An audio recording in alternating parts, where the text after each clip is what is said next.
Pero vamos a llegar al destino final porque Jesucristo es el capitán de este vuelo. Él sabe hasta dónde que vamos a llegar, amén. Así que tiempos de refrigerio. Para nadie es un secreto, señores, que vivimos momentos muy cruciales en la historia.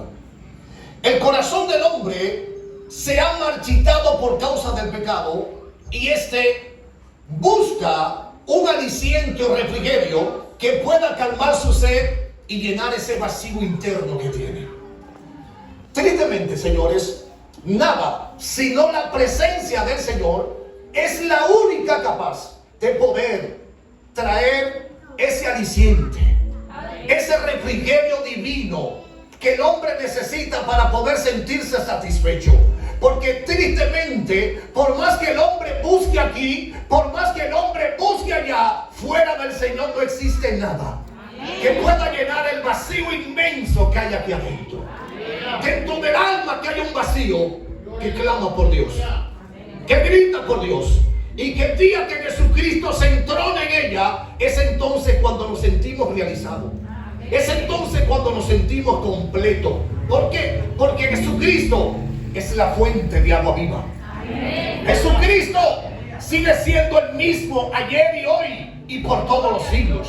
Por eso, su llamado a través del profeta Isaías para todos aquellos que andan deambulando buscando dónde encontrar aquello que lo pueda saciar, no lo vas a encontrar ni en la droga, ni en el alcohol, ni en las mujeres, ni nada en particular. ¿Por qué?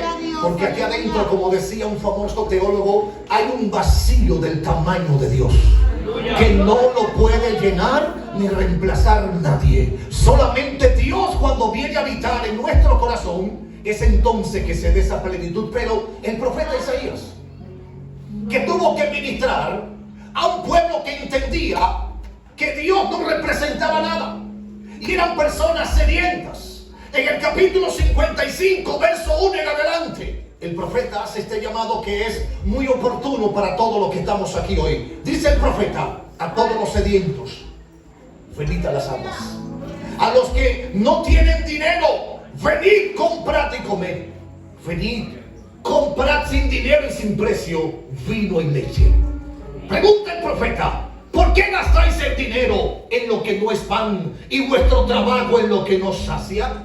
Oídme atentamente y comed el bien, y se deleitará vuestra alma con grosura, dice el Señor. Se deleitará nuestra alma con grosura.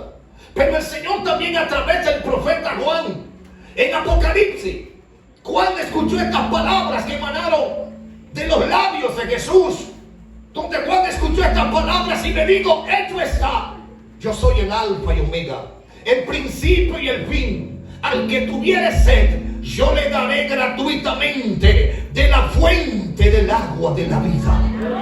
Yo le daré gratuitamente de la fuente del agua de la vida. Dios siempre está dispuesto. Dios siempre está disponible. Y Dios siempre tiene para darte, amigo, hermano, lo que tú y yo necesitamos y anhelamos. ¿Cuál es el problema? Que nosotros no queremos venir a Dios. Que nosotros no queremos servir a Dios. Y es allí donde está uno de los más grandes problemas. La caída del ser humano, podemos verlo en la historia como el peor fracaso ocurrido. El peor fracaso. Porque si tenemos que ver, en esencia, lo que el hombre disfrutaba por estar en el lugar que Dios lo había establecido, viviendo la manera y la vida que Dios le había establecido, era cosa sumamente maravillosa. Adán vivía rodeado de todo lo bueno, vivía en un huerto donde no necesitaba nada, hasta el día que entonces Adán se va mucho más allá de los límites que Dios le había impuesto, y entonces el hombre extiende la mano y toma aquello que Dios le había prohibido. Inmediatamente esto ocurre, viene una sentencia divina, viene el dicho de la boca de Dios, y Génesis 3, 17 y 19 nos dice: y al hombre dijo Dios, por cuanto obedeciste a la voz de tu mujer y comiste del árbol del que te mandé diciendo no comas de él, maldita será la tierra por tu causa. Con dolor comerás de ella todos los días de tu vida. Espinos y cardos te producirá y comerás plantas del campo. Con el sudor de tu rostro comerás el pan hasta que vuelvas a la tierra, porque de ella fuiste tomado. Pues polvo eres y al polvo volverás. Cuando Dan experimenta esta sentencia, es la sentencia más difícil que cualquier persona puede escuchar. Le estaban privando de todo aquello que él había disfrutado. Ahora en la condición, en el estado en que está, no puede seguir en el huerto. Dios tiene que sacarlo del huerto. Y es entonces cuando el hombre, señores, tiene que entender algo. Que su peor tragedia había ocurrido en el momento que él falló. En el momento que él cayó. Porque desde allí todo cambió. Todo. Cambió su estilo de vida, su realidad y su mundo. La miseria se convirtió en su mayor aliado. Y todos los males le persiguieron como resultado de su pecado y como resultado de su caída. La pregunta es, ¿qué podía hacer el hombre en ese estado? ¿Había algo que el hombre pudiese hacer para remediar ya todos los males que tenía acumulados sobre sí? Nada. Porque el pecado es una realidad que yo mismo no tengo solución para resolverlo. Tú no tienes solución para resolverlo. El hombre no tiene solución para resolverlo. Por eso fue que Dios tuvo que enviar a su Hijo para que pudiese resolver aquello que nosotros no podíamos resolver. El hombre es incapaz. El hombre es insuficiente por sí mismo para resolver los daños que él mismo había causado. Por eso Dios, a través del profeta Jeremías, en el capítulo 2 y verso 22 dice: aunque te laves con lejía y amontones jabón sobre ti, la mancha de tu pecado permanecerá aún delante de mí, digo Jehová el Señor. ¿Qué puede hacer el hombre para remediar su mal? Nada. ¿Qué puede hacer el ser humano? Nada. Aunque te laves con lejía, un elemento químico que en la época se utilizaba para blanquear las ropas. Sí, puedes blanquear la ropa, pero no puedes blanquear tu alma. Puedes limpiar cualquier elemento que ustedes puedan crear, pero ¿sabes qué? Aquí adentro no hay nada que pueda limpiar ni blanquear la oscuridad, la mancha, la lepra del pecado. Porque aunque te laves con lejía y amontones jabón sobre ti, la mancha de tu pecado permanece, dice Jehová el Señor.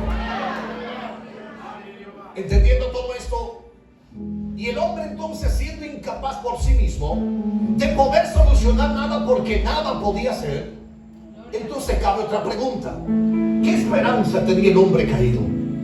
¿Qué esperanza entonces tenía el hombre caído? Señores, la única esperanza que tenía el hombre caído, ¿sabe qué era? La gracia y la misericordia divina. La gracia y la misericordia divina.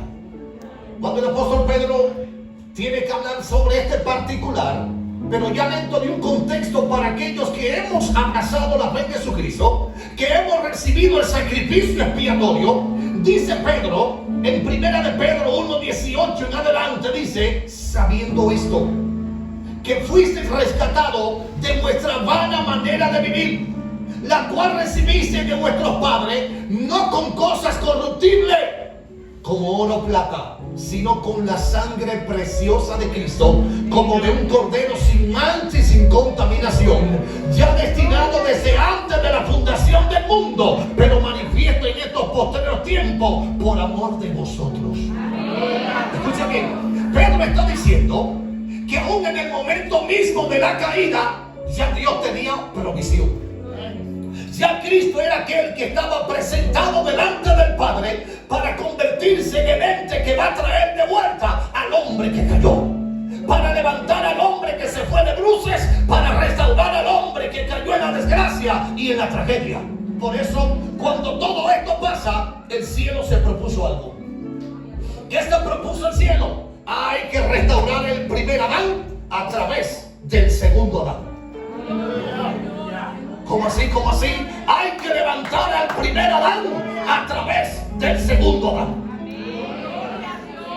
Pablo nos habla acerca de esta dinámica y en 1 Corintios 15:45 dice Pablo: así también está escrito, fue hecho el primer hombre, alma viviente, el postrer Adán, espíritu vivificante. Pablo está presentando una dinámica entre Adán, nuestro Padre, el que nos transfirió todas las transgresiones, pecados y demás, pero ahora está Cristo. Dice Pablo que Cristo es el postrer o el segundo Adán. Y el primer Adán que se cayó, ahora el segundo tiene la capacidad de levantarlo, de levantarle y de conectarle al plan y al propósito divino. Y al propósito divino.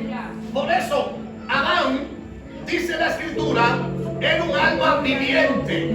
Era alguien que vivía. Era alguien que dependía de la conexión divina para poder vivir. Pero cuando Pablo habla de Cristo, dice que Cristo es un espíritu que produce vida. Cristo es aquel que produce vida. Nuevamente, en 1 Corintios 15, 22, dice Pablo, porque así como en Adán todos mueren, también en Cristo todos serán vivificados. Entonces, todo lo que venimos de la secuencia de Adán, dice Pablo, vamos a morir. Pero hay algo importante. Todo aquello que en esa transición brincamos para el segundo Adán, vamos a recibir la vida. ¿Por qué? Porque para Dios solamente existen dos hombres. Está el primer Adán y está el segundo Adán. En Adán, el primer Adán, yo me muero. Pero en el segundo Adán, yo tengo vida. En el primer Adán, yo estoy caído. Pero en el segundo Adán, yo estoy restaurado. El primer Adán me sacó del huerto. Pero el segundo Adán me introducirá al paraíso de Dios. En el primer Adán, aleluya, yo me enfermo. Pero en el segundo Adán, estoy sano. Porque Él es mi sanador. Él es mi sanador. Y es allí entonces donde está el dilema. Porque la humanidad o está en Adán o está en Cristo. En Adán hay muerte, pero en Cristo hay vida. En Adán hay caída, pero en Cristo hay restauración.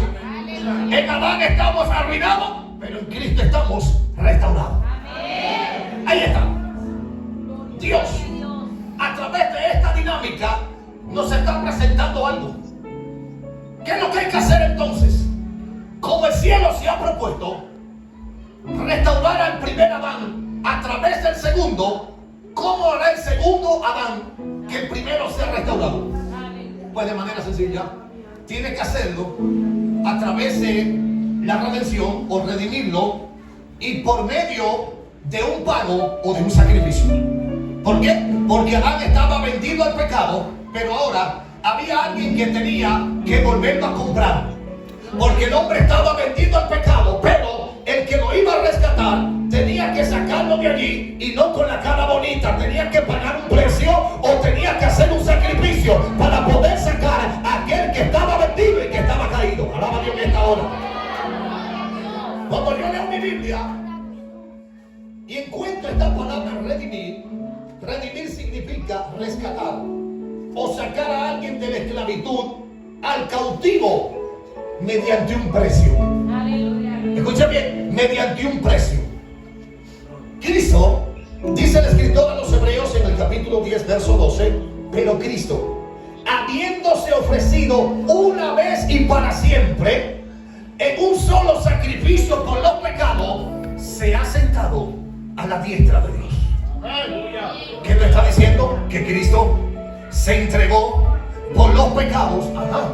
¿Y qué pasó con eso? Para poder redimirlo, para traerlo de vuelta al estado, a la posición original a la que él antes pertenecía, para que de ahí en adelante el Adán que estaba caído en Cristo ahora esté de pie, en Cristo ahora se levante, en Cristo ahora sea restaurado, en Cristo ahora sea renovado, porque Cristo pagó con su vida tu rescate, tu redención y también tu establecimiento.